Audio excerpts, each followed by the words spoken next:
This is another video for Chapter 1, Lesson 2, Properties of Real Numbers. In the other video for 1-2, you learned about sets of real numbers. So now we're going to talk about properties of real numbers. So this comes directly from your textbook, and I'm just going to go through and briefly tell some things, but you can read this and you can look at the relationship between the properties and what it's saying. The commutative property, if you'll notice, a plus b equals b plus a. All they did was change the order. So if you want to remember this one, and it works for multiplication too, just remember the order. The associative property, take a look at the grouping. A plus b is in parentheses plus c. And then on the other side of the equal sign, we have a plus parentheses b plus c. So the a and b is grouped on one side and the b and c is grouped on the other side. Same thing over here with multiplication. So if you want to remember this, you want to look at the groupings. Now identity, think about yourself and your identity. And when you look in the mirror, you see you. It's your identity.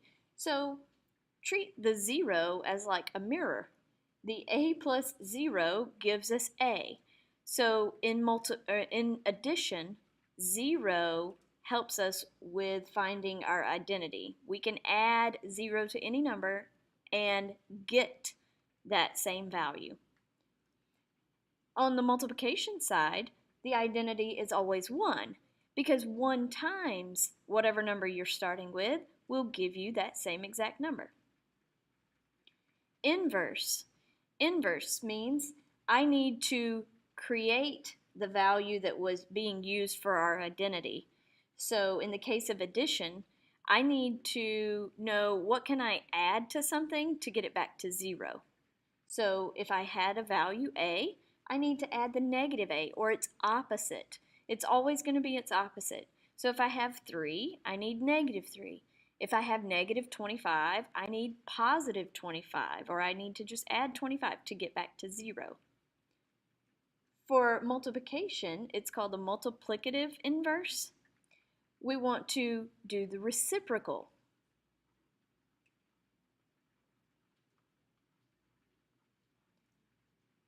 That's only for the multiplication part. So the reciprocal, if I have a, that's like saying a over 1, so I'll flip it, and it's now 1 over a. Now notice when we multiply these two together, we will get the number that we used up here for our identities. Okay, so that is really important. So if I say 1/2, that's 1 over 2. 1 over 2, the multiplicative inverse is 2 over 1, which is just 2. Okay? The closure property says when you add a and b together that you will get a real number. So you want any of the real numbers that we talked about in the video about real numbers. And if you multiply a times b, you will get a real number. So that's how you can tell me if it's a closed property. And distributive. Distributive is multiplication over addition. So we're going to multiply this a value times the b plus c. So we distribute, I'm sure you've seen those, and a times b is ab, and a times c is ac. You can also look at it this way, and we'll distribute the b to the a and the c to the a, and we'll have BA and CA. Okay, so let's look at some additive inverses. If I say 7, you would tell me that its additive inverse is negative 7, and remember you want to give me 0 as your additive inverse is this number, but you want to make sure that it will generate 0 if you were to add them together.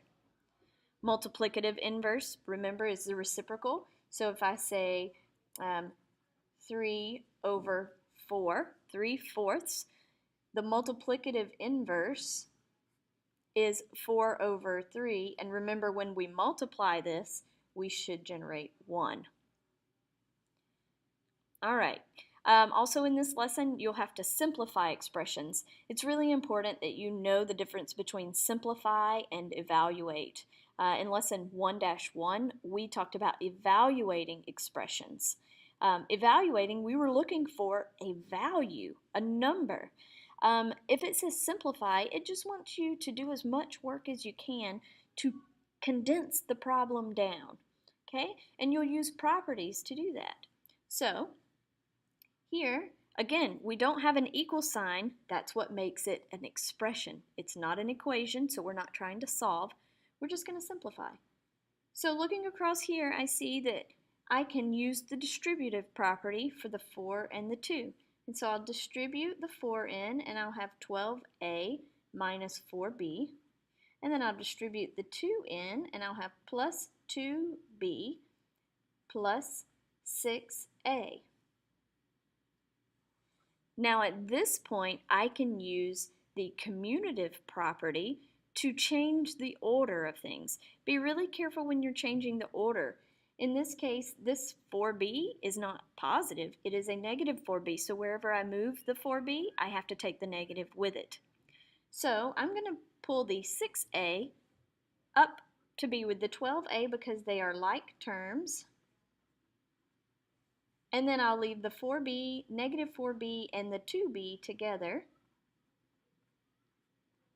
And then I can combine my like terms. So 12a and 6a is 18a. And a negative 4b plus 2b is negative 2b. At this point, I can't do anything else because there are no more like terms, and I don't know what a is or what b is. So I have simplified as much as possible. So give some of these problems a try. Thank you for watching.